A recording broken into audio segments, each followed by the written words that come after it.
Greetings, I'm John Setzler. Welcome back to the Kamado Joe cooking channel.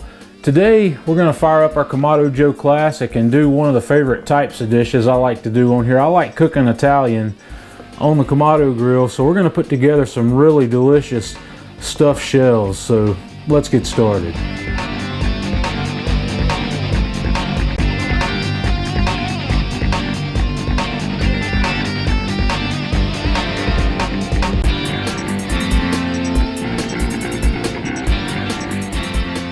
First thing we're going to do is put our stuffing together, and in a mixing bowl I'm going to take one 24-ounce container of a low-fat cottage cheese.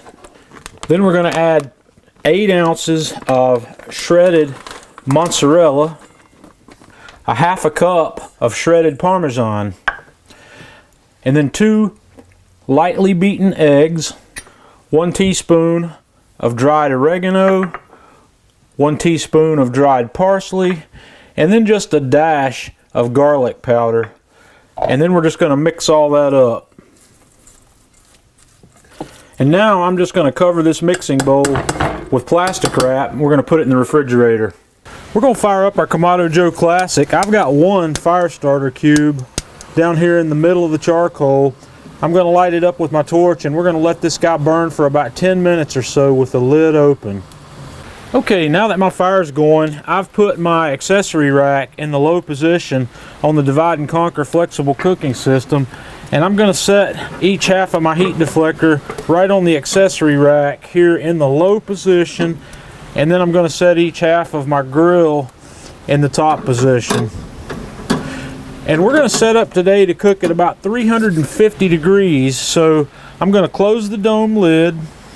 I'm going to close the bottom vent to where it's open 2 inches or so, and I'm going to close the slider up here, and I'm going to leave the daisy wheel fully open, and we're going to let the temperature slowly come up to 350. And if I need to warm the grill up some, I'll open the slider a little bit, and if I need to cool it down, I'll close the daisy wheel. So we're just going to watch this, and we're going to stabilize our temperature at 350 degrees.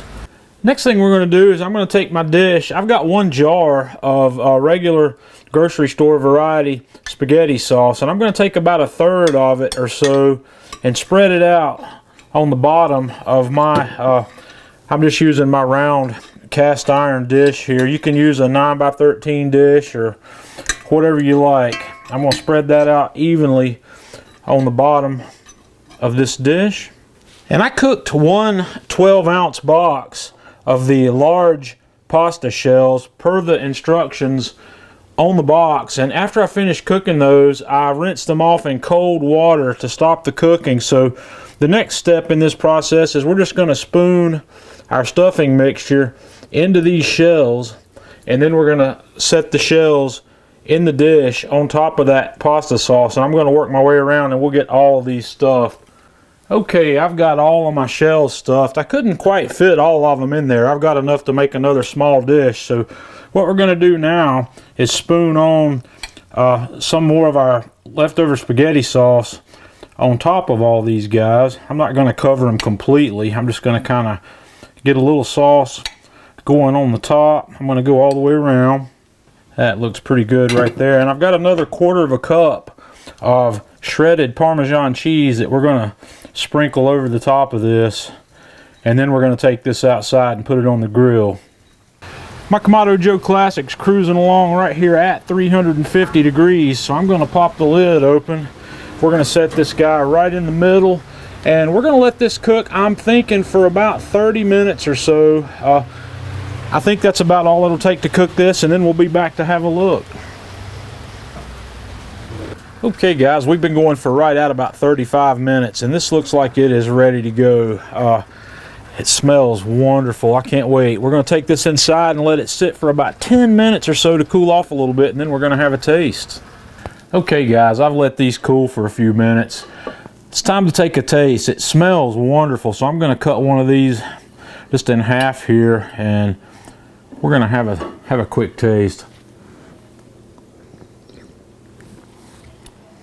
And it's still really hot, but man, that's delicious. Outstanding. Has a beautiful flavor. The cottage cheese works really well here. A lot of people never think to use cottage cheese in something like this, but I make my lasagna with cottage cheese also, simply because it makes it a little healthier. I use the skim milk cottage cheese, the 1%, and it brings the calorie count down on this meal, even though this is not a particularly low calorie dish. Other than the pasta shells, everything that goes in there is low carb, so that's one good point about it. Give us a try. Let me know what you think. Join us on Facebook, facebook.com/Kamado Joe. Follow us on Twitter @KamadoJoe.com. And until next time, this is John Setzler with Kamado Joe Cooking Channel.